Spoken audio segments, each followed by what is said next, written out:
Can I have a note? Jaya Radha Madhava Punjabi Hari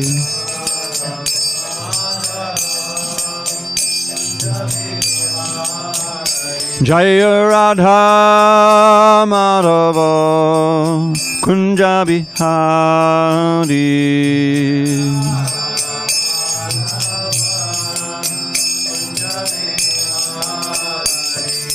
Gopi Janavallabha Girivaradhari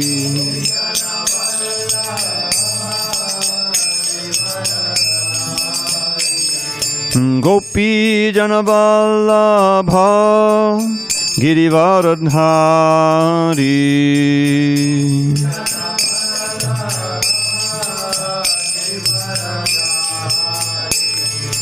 Yashodanandana Bhajana Ranjana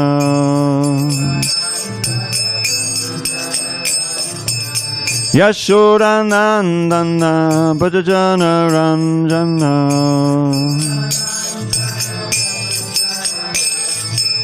Yamuna Tiravanachari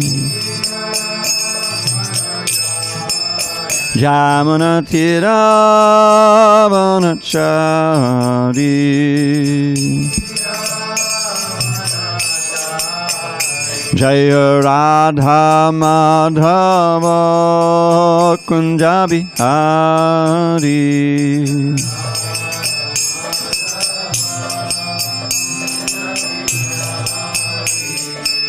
Hare Krishna,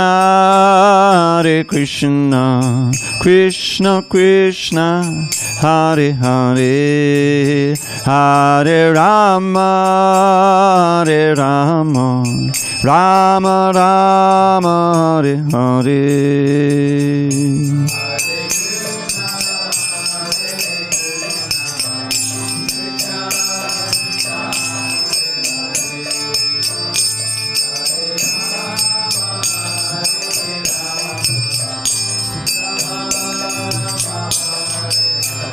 Hare Krishna,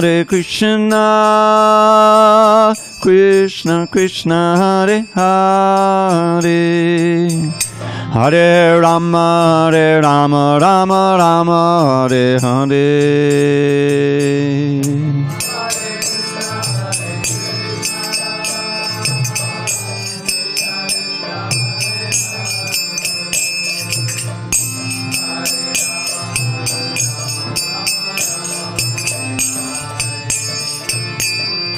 Jaya Radha Madhava Kunjabi Hari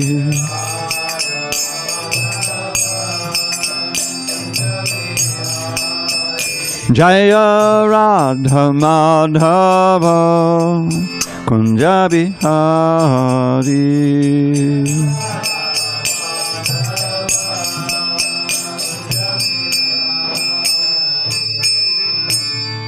Jai Om Vishnupad Paramahansa Buddhika Ashtotar to the Srimad the Divine Grace Srila A.C. Bhakti Vedanta Swami Prabhupada Ki Jai ISKCON BBT Founder Acharya Srila Prabhupada Ki Jai Jai Om Vishnupad Paramahansa Buddhika Ashtotar to the Srimad His Divine Grace Srila Bhakti Siddhanta Saraswati Thakur Ki Jai Ananta Koti Vaishnavin Ki Jai Namacharya Srila Haridas Thakur Ki Jai Grantaraj Srimad Bhagavatam Ki Jai Samaveta Bhaktabinda Ki Jai.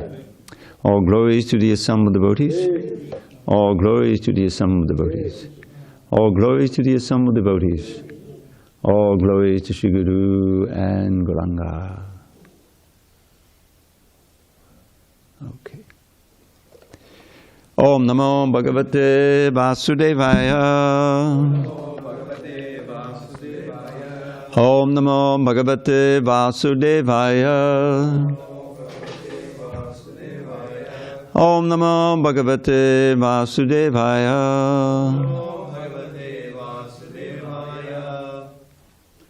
Okay. Right. Give me 1 second here.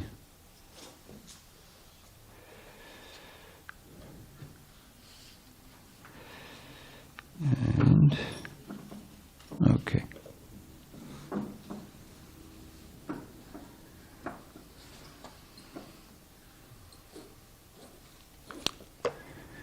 All right, this isn't right.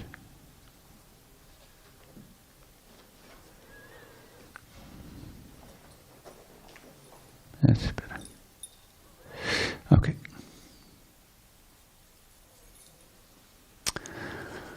On this 13th day of March, 2023 in San Diego, we're reading from Srimad Bhagavatam, translation and commentary by His Divine Grace HG Dravida Dasa Swami Prabhupada. We are in Canto 6, Prescribed Duties for Mankind. Chapter 7, Indra offends his spiritual master. Text number 22. Tasyayam anayasyasit parebhyo maha parabhavaha prakshinebhyah svairibhyah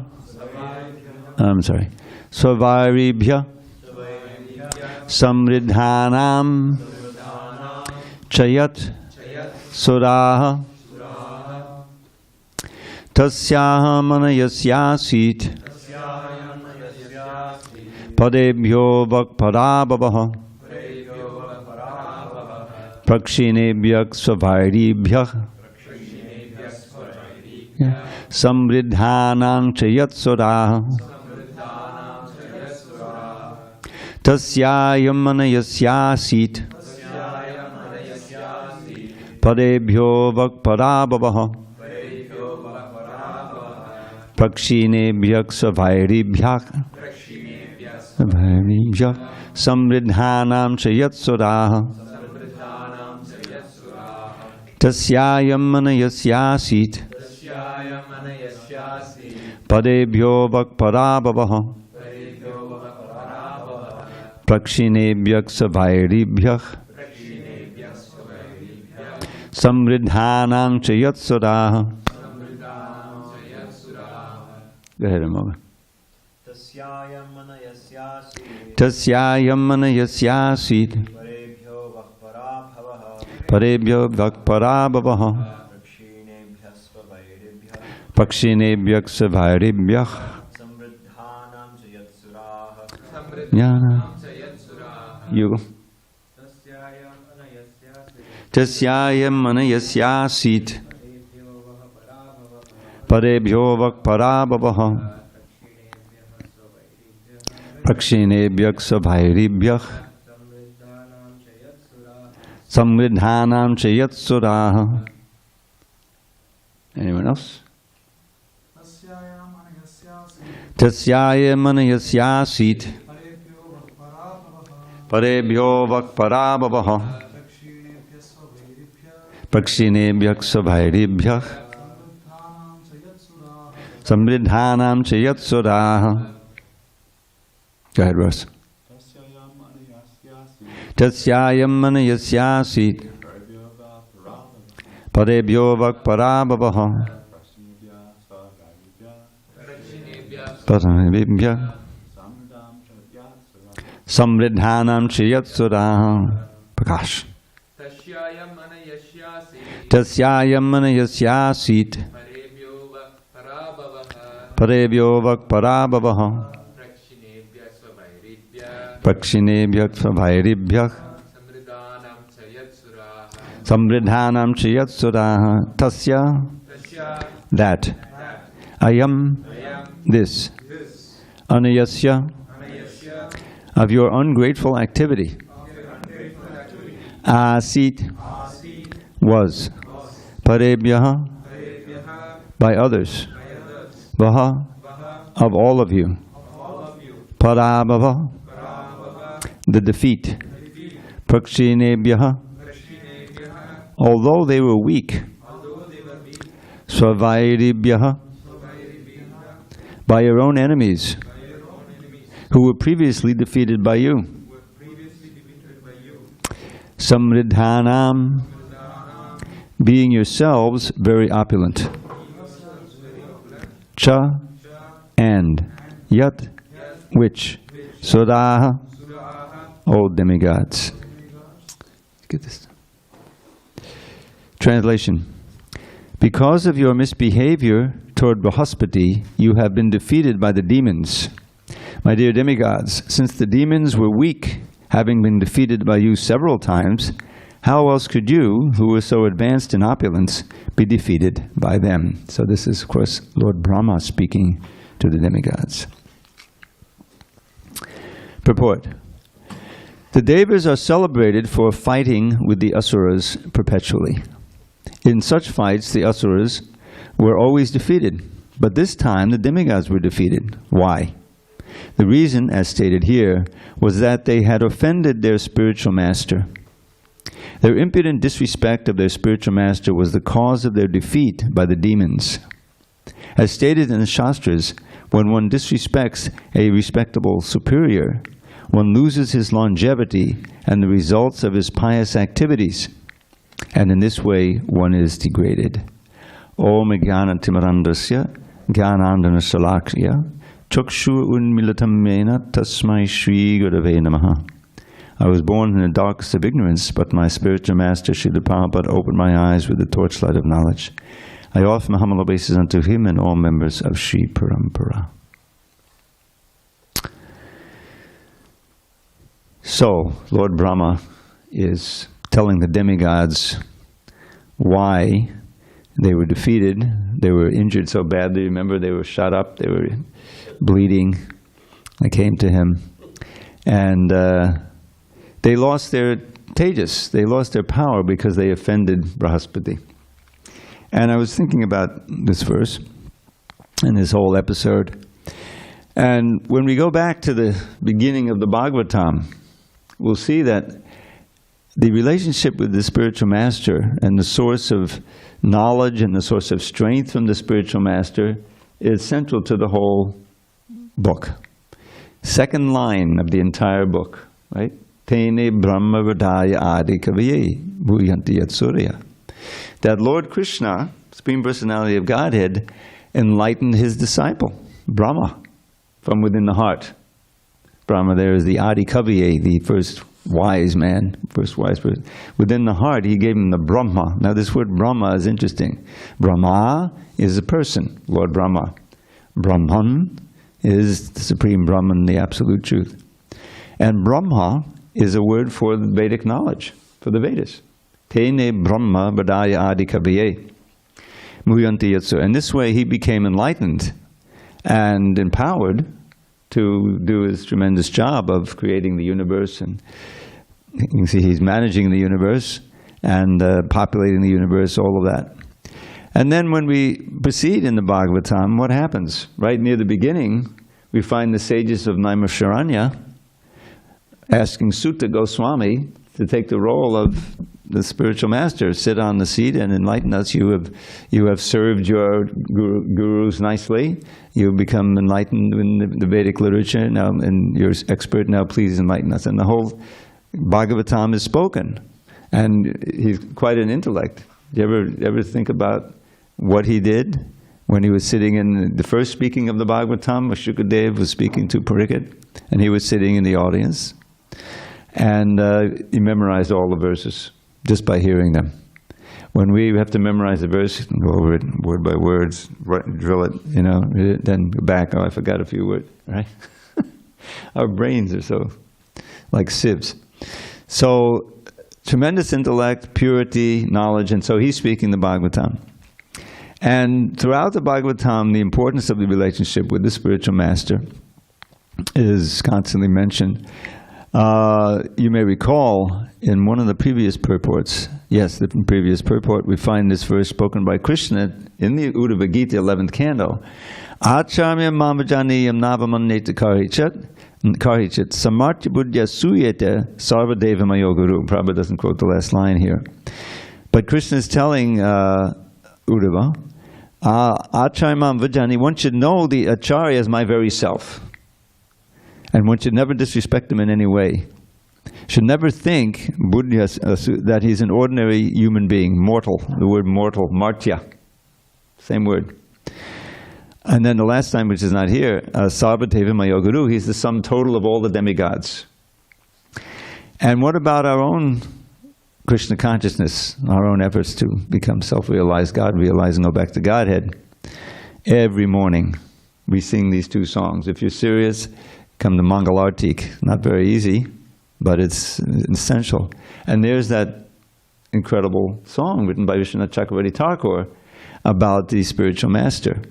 And when you go through the first part of it, you can see Prabhupada is practically following that instruction for founding the movement. First is the Sangsara Dava Nalalita Loka Tranaya. That's the first word. It's a compound word, but it's one idea. So the general impetus for seeking out a spiritual master is to get relief, to somehow end this suffering in this cycle of birth and death. It's a perfectly fine motive. Once you understand that, Krishna says, Janma Mrityu Jana Vyadi Dukkha Doshana Darshanam. One of the main elements of knowledge is to understand the faults, the dangers, the pain of birth, old age, disease, and death. And naturally, you should want to get out of that. So it's like a big forest fire. Can't get out of it. Just like now, we don't have the forest fires here in California, but we have floods. Fires and floods. So it's almost like the end of the world, right here in California. So it's coming. So this material life is very, very fragile. So understanding, so the spiritual master has come and he's extinguishing, just like a cloud of mercy, extinguishing this blazing forest fire of material life for those who respect, receive him, and serve. Is Sangsara Nidaloka Tranaya Karunya Gunaganatvam, just like a cloud of mercy raining down. And he has developed just like an ocean of good qualities, right? And then the next three verses are the Hare Krishna movement, right? Mahaprabhu Kirtana Nritya Gita Bhadatamadya Manasora Sena. He's teaching us Lord Chaitanya's Sankirtan, the congregational chanting of the holy name. And he himself is experiencing ecstatic symptoms by playing the instruments and singing and dancing. Kirtana Nritya Gita Vaditaman and Manasora Sena Romanchakam Pasa. There's different symptoms on it. So this is his experience, his enlivenment himself, and he's teaching it. And this is what Prabhupada did. He came and nobody knew anything about anything, so just come and experience this mystical process of meditation, Hare Krishna, Hare Krishna. And because there was music involved and rhythm, I like to listen to that first record that they made, Prabhupada is playing the drum, and it's, I get enlivened just hearing the drums. Amoga, even if he didn't sing, I would just listen to that drum. So rhythmical, Prabhupada was once asked on a morning walk, he once asked on a morning walk, what is the universal language? And many devotees said, music, music. So Prabhupada, no, it's rhythm. There's all kinds of music around the world, and music is close, but rhythm is the essential thing. It's the heartbeat, the mantras, the Hare Krishna, Krishna, there's a rhythm to it. So that Prabhupada's playing and singing, and and there's the chorus, and it's just very enlivening. Really, this is like how the movement really began. This record, it fell his hands into George Harrison's hands, and he was listening to it. He became enlivened, when he saw Prabhupada. But it's the chanting. So, and then, of course, you get the serious, you need a temple and the deity worship, right? So he himself is showing, even in the 26th Avenue, he's also has the little pictures and things, he's offering artik, and that's a very important aspect, keep everyone regulated. And then when you can build a temple, it's like an oasis, a refuge where you can come. It's like being in the spiritual world. If it's properly maintained, clean, deities, the kirtans are going on. So he himself showed the worship, and he taught all of us worship. You read Yamuna's biography, put together by her wonderful friend, Dina Tarini. And she was the first to really get, Prabhupada taught her the ins and outs of deity worship, including cooking. And she was in charge of setting the standards for the Krishna Balaram temple, like that. So that's there.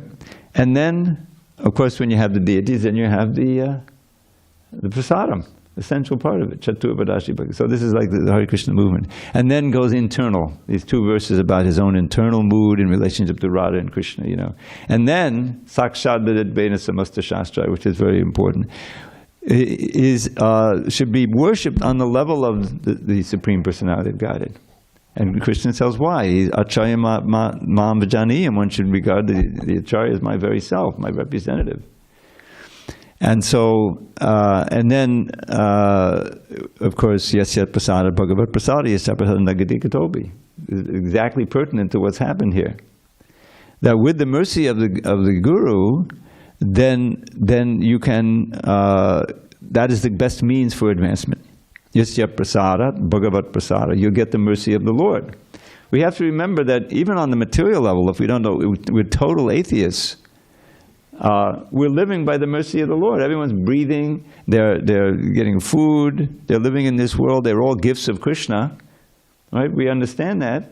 The light of the sun and the moon, earthward, fire, air, ether, our body, everything is a gift from God. So whether we ask Him or not for our daily bread, if we're total atheists, it's still coming from Him. So that's a very important understanding. And when we want to try to approach Him directly by the proper means, then inside He becomes enlivened to give us more and more intelligence. What is it? Tesham satati yuktanam bhajatam priti dami buddhi yogam kam. For those who are sincere and worshiping me with sincerity, I give them the intelligence by which they can come to me. So it's all coming from Krishna. And He's seeing how we're relating to His dear representative, the spiritual master. And if we become offensive, then no prasadam. Yasya prasadam. Then yasya prasadam. That's why I always insist. that long A is like the whole spiritual life is dependent on it. Without the mercy, without the grace, now we're going to have to move because we have a lady here. Without the grace of the spiritual master, there's no means of advancement. Because he regards. Come on, let's sit in. Yeah. You can share that bench, please, if you want. Or he wants to sit. Okay, there you go. There you go. So that's an essential idea. And as Brahma is explaining, they became too much enamored, too much intoxicated by the wealth and the power and the opulence of being in the heavenly world and Brahma's tremendous palace. So it's like an intoxicant. It directly attacks the basic principle of bhakti, which is humility and feeling oneself dependent on the higher power of Krishna, you see. So that's the danger. And that's why akinchana gochara. Right, we're just hearing, I think we heard this verse. Yes, Janmai Shraya Shuddha Shiva Edamanam Adakpaman Naiva Hatchipadatam Dvaitram akinchana gochara. The central verse. Prabhupada loved these prayers of Queen Kunti. There's actually a recording of him chanting all the Sanskrit. It's very beautiful. I can give it to you. So this comes in a series of verses where she's saying, some people think you came for this reason, some came for that reason, and they're all valid reasons to save Yudhishthira and all these things. But then she says, Bhavesmin Klishamana Nama Vidya Kama Karma Bi Shravana Smarananhi Kadashani Keshana. That others think that you came in order to revive the process of hearing chanting about you, so that those who are suffering in this world of birth and death, Bhavesmin Klishyamananam, due to ignorance of Vidya Kama Karma Bi, and they will get some relief. And how are they going to get relief? Then the next verse, Shunvanti Gayanti Gananti Bhikshasasmadam Dinandanti Devehitam Janata Heva Pashyant Achadena Kavadam Bhava Prabhaho Padamam Padambujam. Very nice verse. So she's saying, Shunvanti, those who are always hearing, who are always singing, Shungayan Grananti, and accepting and relishing, Abhikshasa constantly, Shunvanti Gayan Abhikshasa Smaranti, and thus remembering you, Nandanti, taking great pleasure in hearing, chanting, and remembering, What are they hearing chanting? Tavai hitam, your activities, which means your name, form, qualities, pastimes. Then what's the result? Teheva pashyanti achidena. Before long, they see your lotus feet, which deliver you from, which stop the tremendous, powerful flow of birth and death. Bhava pravaho padamam padambujam, your lotus feet. Very beautiful verse. So, that hearing and chanting, but how do you maintain your taste for hearing and chanting? Because it says a bhikshasa. This is a central part of our sadhana. The temple is a great refuge by which you come, you hear and chant, you see the deities and all this. But to maintain it 24 hours, we have so many things. So we have to maintain that desire to hear and chant and remember, even when we're not in the temple. That's the whole idea, because we're not always in the temple. So that's where the chanting comes in, especially of the holy name in this age. We keep hearing, that we're meant to chant 24 hours a day. Well, how can I chant 24 hours a day? Well, it has to become so much part of you that it's going on even when you're sleeping. That you want to remember Krishna, you're calling out to Krishna. So now this verse says why, that's what can destroy it, and it's pertinent to our discussion here.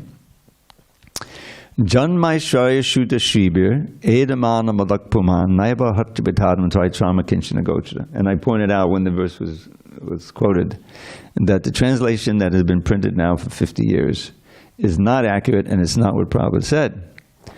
Because it's all about chanting the holy name, this verse, which is not, anyway. So, it says, my dear Lord, this is Kunti praying, you're very easily approachable. Except for those who are progressively more intoxicated with these opulence, 4 basic opulences: aristocratic birth, of course wealth, fancy knowledge, very, mundane degrees, and of course personal beauty. These are kind of standard opulences that everyone wants. And and in the material world, you can only have them for a short amount of time, just like the beauty aspect. Yes, if you're young, you're in your 20s or 18, 19, and you don't want to think about getting old, which then means like 30, if you're 18, I'm too old now. So but by the force of time, that beauty is sucked out of the body. And people go to tremendous lengths and spend tremendous amounts, if they have the money, to try to preserve the youthful beauty. But it's impossible, So it's foolish to try to invest in those things to the detriment of your spiritual advancement. So what does this verse say? It says, why does that prevent you from easily approaching the Lord? Because it becomes impossible, if you're enamored of all of these things, to call out to the Lord with deep feeling. Address, abhidata means to address. It doesn't mean to approach. Anyway, I'm not going to go into the problem with this translation, but know that verse and purport, using the purport, is all about chanting. Prabhupada says anyone can chant, and it's true. The rich and the poor can chant. Everyone's eligible to chant. But there's a quality to the chanting. This is a direct quote. And those who are too much enamored of material opulence and name and fame and so forth cannot call out to the Lord with deep feeling. This is the whole advantage of living as simply as possible, because you feel, more dependent on the Lord from moment to moment.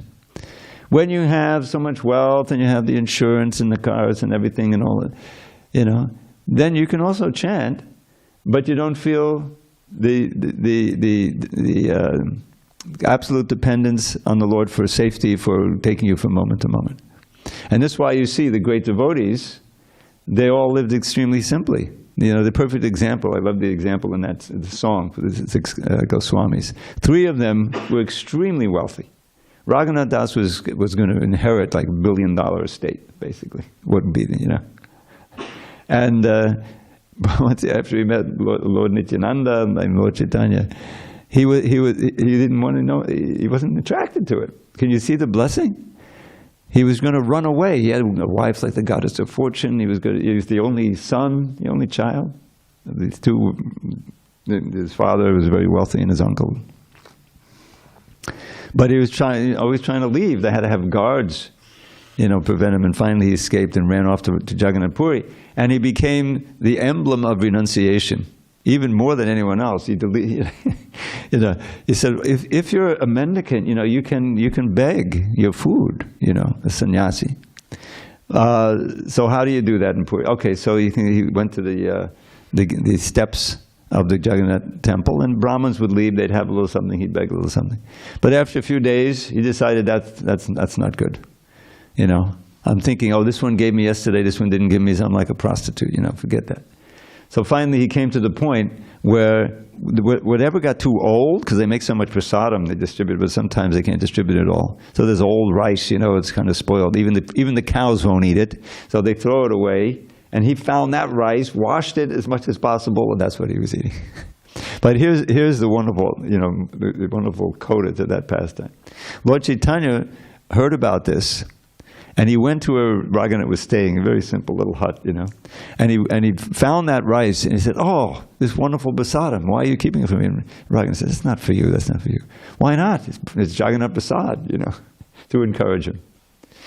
So, and Rupa and Sanatan, they were already very wealthy. I mean, everything that I found, will be a surprise to you. Rupa and Sanatan were younger than Lord Chaitanya. Does that make sense? We always think of them, they're established, in the kingdom. They were 30 or 40 years old. And he was 24. He just took sannyas, right? No, they were all 22 and 21. Anyway, they had tremendously responsible positions in the government of the Nawab Hussain Shah. One was the prime minister, the other was the finance minister. Now, I often ask, well, how did they ever get that position? Because there's such wonderful devotees, wise, They were coerced. They were coerced. They said, if you don't do this, I'm going to start persecuting the Brahmins and the Vaishnavas.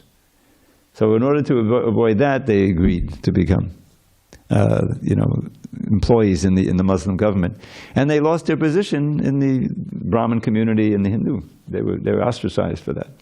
So this was their position. But when they came in touch with Lord Chaitanya, the Namo Mahabodhanyaya, this is where in Ramkeli, the first meeting. This is the capital. They saw, they had heard about him, and Namo Mahabodhanyaya Krishna Prema Badayati Krishnaya Krishna Chaitanya Namani Gaura Jai Namaha, that immortal verse. Or we offer our obeisances, Namo Mahabodhanyaya, who are the most munificent avatar, means the most generous. Why? Because you're giving the most valuable thing freely. What's the most valuable thing? Prema, Krishna Prema, even more valuable in liberation, right? Krishna Prema Padayati. And you're Krishna himself, Krishnaya, Krishna Chaitanya Namani, and the name of Krishna in the Moma, we offer obeisances. So they recognized that, and he told them to retire, come and, and I'll teach you. And they did at great effort. Rupa Goswami cashed out. He ended up with a huge boat of gold. You can imagine him made a ton of gold, how much that was worth. Hare Krishna. So he gave half of it to the Brahmins and Vaishnavas. He gave a quarter of it to his relatives, probably because they expect something. It means if they don't get anything, they go through a lot of problems. A quarter of that. And the other quarter he saved for an emergency. Get this, he put it in the care of a responsible grocer. If you find a grocer around here, you're going to give him $10 million to keep safe. Anyway, so he did that, and of course it came in handy. Sanatan was able to use it to get out of jail, and off they went. So then, they gave up all their power and pelf and their money as insignificant, tuchyavat. What happened to them? They, out of their mercy to help the fallen souls, Gana Ishika, the Dina Gana, that's us, the wretched of the earth. They became the spiritual masters in order to do that, to help us. They took on the rejected cloth. In other words, they became mendicants. It's a very nice story of Sanatan, how he took one thing after another. Finally, he was completely renounced. And so Prabhupada tells a story on a tape how if a mundaner is very wealthy and suddenly becomes poor, he can't take it. He told a follower of Gandhi, you heard of that? He was very wealthy, lawyer, is making what would be tens of thousands of dollars every month, you know. But if you wanted to be a serious follower of Gandhi, you had to follow Gandhi. Gandhi was in the role of a mendicant, you know, he was famous, he looked like he was living very simply. And so he gave up his money, but he couldn't live more than 6 months. It was too much for him, so he committed suicide. But not the sannyasis, not the 6 Goswamis. Why? Because of the third line of the verse. Gopi bhavada samritabdala hari kallola magno mohor. They gave up the material wealth as insignificant, but they were the wealthiest of all because at every moment they were drowning in the ocean of the highest levels of Krishna prema, the mood of the gopis. And they were giving that out. And that's the standard in our line. And Prabhupada gave that. So back to our theme here. The spiritual master, as the representative of Krishna, he is empowered to give us the knowledge, to give us the system or the process of understanding Krishna, and very dear to Krishna. So therefore, if you can please the spiritual master and you can do the right thing, then you'll please Krishna and you'll become more enlivened in devotional service. You become empowered to do those things that, you know, a week ago or a month ago seemed impossible. Get up from Mangalarti, you know. Who can live like that? Yeah, it's possible to do it. But on the other hand, when you offend the spiritual master, you don't respect him. You remember when we chant the 10 offenses, right? To disobey the orders of the spiritual master is one of them, right? And that constitutes disrespect. It's not that you have to insult them or anything like that, but that you disobey the order. Now Indra, of course, he just didn't get off his Yasasan, you know, or I guess his throne, and that was disrespect enough. But in an ongoing relationship of trying to progress in devotional service, the disrespect is shown by not taking the orders seriously, by picking and choosing which orders to obey. So I can do A, B, C, and D, but E is too much, you know. So we have to work on E so that we can surrender more. You know, the spiritual master is very merciful. If you see you're trying, if you're trying to advance and trying to become more serious, then it's very tolerant. Yes, do this, do what you can, you know, chant, you know. But when there's an obvious disrespect or a lack of understanding, then it can be, you know, you become disempowered and you find yourself overwhelmed by the material energy. I knew that devotee that I think was mentioned, who became, this is an important lesson. He was in Vrindavan. You'll hear him on the tapes. He was traveling with Prabhupada. I knew him in Brooklyn. He was a Sanskrit scholar. And he became one of the traveling companions with the Prabhupada, I think with Prajumna, working on the books. And sometimes he'll be reading. I know his voice. He was reading the verse and chanting the Sanskrit very nicely, you know. But then they got to Vrindavan. They were spending time in Vrindavan. And he started wandering down to Radhakund and associating with the Babajis there, you know. And what you get there is a mix. You know, you may find there's genuine Babajis, they're rare, and they know so much. And so much they'll give you of the intimate, you know, pastimes that's told by the Goswamis and things like that. And so he felt that, oh, this is where the real nectar is, you know. He wasn't chaste, listening to Prabhupada and taking shelter. And so he came up with this crazy idea, which is so offensive. Please tell me where I can find a real spiritual master. So that was it. That one meeting, you know, he immediately lost the mercy of Srila Prabhupada. But then it says later, which I never heard before, that he was asking how he's doing. So Prabhupada still had this affection for him, you know. But it was a tremendous lesson for us at the time, that, you know, Srila Prabhupada made so many sacrifices and we take shelter of him, and so we need to be chaste and follow the system as he gave it to us, and then our advancement will be there. So this is and it caused so much trouble here. The demigods, you know, become weak, And so they haven't been completely conquered, but they're injured, they're endangered here. And so that's the main lesson of this whole section here. Their impudent disrespect of the spiritual master was the cause of their defeat by the demons. So we're not going to be attacked by the demons and get injured, but we're carrying our demons within us, right? We got lust, anger, greed, illusion, madness, envy, the 6 enemies. So these are always ready to flash up again. We're working on purifying ourselves with them.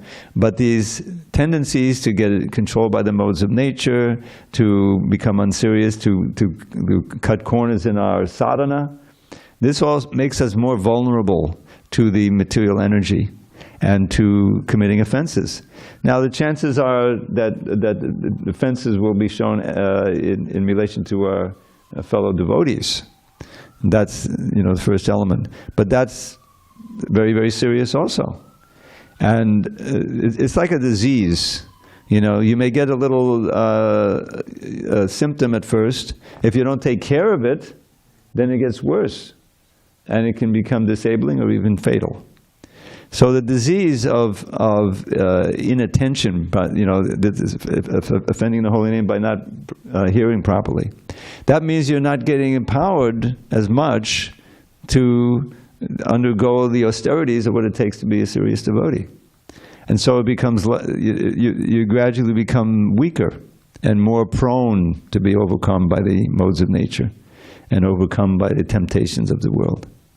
So it's all, it all, the more that we can hear Srila Prabhupada by reading his books, discussing the books, there's a wonderful verse in the fourth canto, I forget exactly where it is, but it talks about, it's this famous purport about the saffron mercy particles, like in Krishna's lotus feet, which the spiritual master's voice carries. In other words, not just the words, but it's also the voice, the quality of the voice, because it's imbued with real bhakti and real understanding. And so therefore, we used to have, many, many years ago, I think you were here, when we used to have a Prabhupada lecture once a week. And I would find it in the database, and because they have all the transcripts also. And I have it on the board because I know devotees find it hard to hear Prabhupada, but they could read along, And then we started to have, more devotees who were able to give class, so we stopped that practice. But they're still available. You can still hear on your own, And it's like I just love those first classes in 22nd Avenue. There's a bunch of them, and Prabhupada is like he's so on fire, because he's got his place, he's got an audience, and his health isn't that great, but he's still he can speak, and he's just giving out the nectar, and you can hear, boy, if you were sitting there in that lecture, you would definitely be affected tremendously. It's just, this is how the first devotees were made.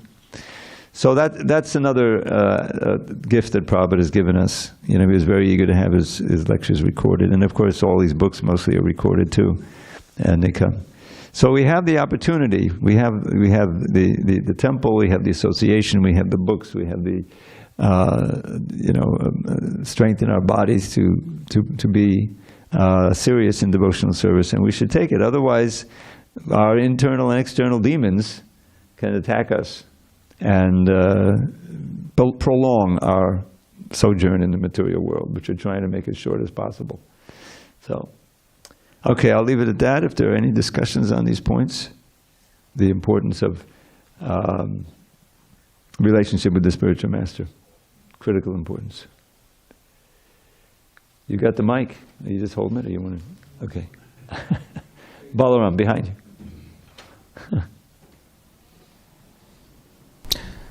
Maybe you could comment on this, because you mentioned this devotee who the Sanskrit man. Yeah.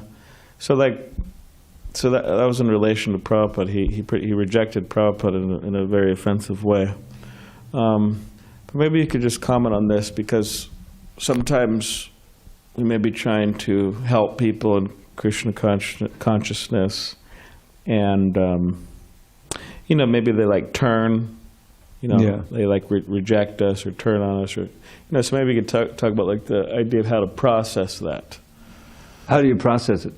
Is that what you're saying? Yeah.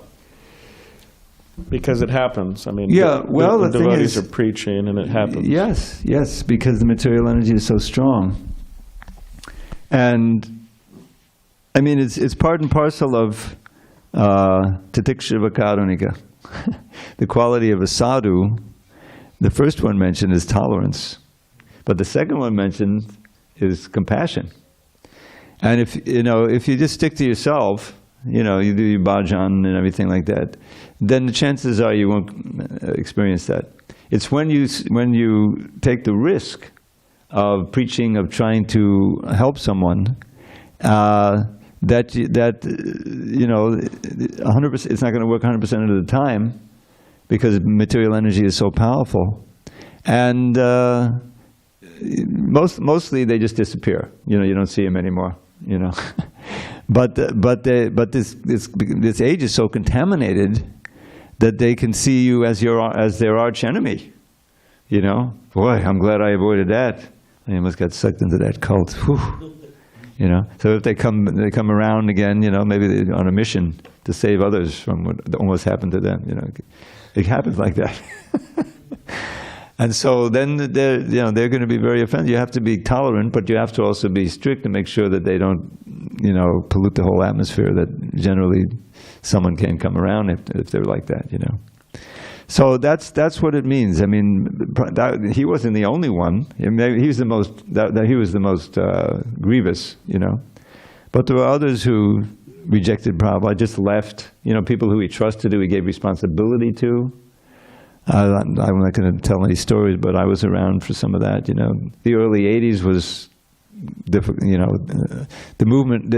I wrote an introduction to the Vyasa Puja book in 1986, which was a critical year. That was the quincentennial year, 500 years of Lord Chaitanya's birth. And I was working on the Vyasa Puja book, and I said how, as the good ship ISKCON is going through some rough waters, we try to stay on the ship. And I quoted this verse by Prahlad Maharaj, which but Prahlad's prayers are another extremely wonderful section of the Bhagavatam. And he has this one, which Prabhupada quotes in his song, I think the one he wrote on the boat. Evam janam patitam papavahi kupe kama mikama anayak papatan basangat kritvat masat surashina bhagavan grihitam soham gatam visujeta vabritya sevam. This devotee actually wasn't he? I think he left after the 6th canto. Maybe if he'd been in the 7th canto, if he'd seen this verse, he wouldn't have done it. So what this is, Prahlad, as the great devotees often do that, you see it in the songs of Bhaktivinoda and Vishwanaratam, take the role of a conditioned soul, and So they say, so this is Prahlad, Prahlad Maharaj. He said, "My dear Lord, this person has fallen in amongst the demons. It was like a well full of snakes, and I was following along, and their evil desires, and I was getting these evil desires. I mean, he was in the womb when he met Narada Muni. But anyway, this is how he presents himself. But your disciple Narada Muni saved me and imparted unto me his spiritual qualities. Kritvat Nasad, he made me like himself. Kritvat Nasad Surashina Bhagavan. He's referring to Narada Muni as Bhagavan, the great soul. So therefore, how could I ever give up his service? Soham gatam visrajeta vabritya sevam. The service of your servant. How could I ever give up the service? And that's really the mood of the sincere disciple, is to realize that the tremendous good fortune of having come in touch with this philosophy as given by a person and exemplified by his person and the spiritual master, and been inspired and had the seed of devotion planted in the heart. So this is how we, by renewing this and by morning program and those songs about, and really understanding the songs, that renewing our faith and renewing our respect and our determination to follow the spiritual master, we can avoid that. And when we come, across those who unfortunately couldn't take advantage or deviated, then we, sometimes we have to avoid them, but we feel that, well, whatever service they did is to their eternal, next life, they'll be able to retake it, It's like that. It's just like there's something called triage. If there's a big injury or there's a battlefield, then you can't save everybody. There's people bleeding out over here, there's this injury, And so the doctors go through and they see, oh, this one can't be saved. We just have to comfort them, and we can't do heroic efforts. But oh, this one can be saved, and they try their best and they patch him up, him or her, like that. So it's like that. There's so many people in this world, just like we said, that Ishvaritararineshu and Balasheshu Dvichatsricha, that the Majjhima Adhikari has 4 different kinds of relationships with 4 different kinds of entities. For the Lord, try to develop love, prema. For the devotees, friendship. Like were you quoting that verse? Parasparano katatam pavanam bhagavadyasha. Yeah, how do we associate? Oh, by hearing and chanting together and developing mutual respect and affection, and at the same time satisfaction, spiritual satisfaction, and detachment. We're helping each other do that. So that's but with the envious, they may have become envious. They must have been once in the ashram, but somehow they got, then you try to avoid them. That's because that will will waste your time. That's a big thing, and damage your own consciousness. So you do what you can. You've done what you can, and if they're not ready to take the gifts and they're inimical, then still, whatever they got to bring them back to a human life, they'll get a chance next life. And on to the next person. Here, take this book. That's the only way to do it. I mean, Prabhupada, he had to encounter that. And the tolerance and the mercy continues. And even we see, even those who he, kicked out of the society because it's dangerous that they'll associate with the devotees and pollute them. But he himself always had a sense of gratitude because they did so much important service. So that's the only answer I can give. Any other comments, questions? Anyone in Zoom? Okay. Thank you. All glories to Srila Prabhupada. Hari Hari Bol. And you're all invited to Bhagavad Gita class. Hari Bol.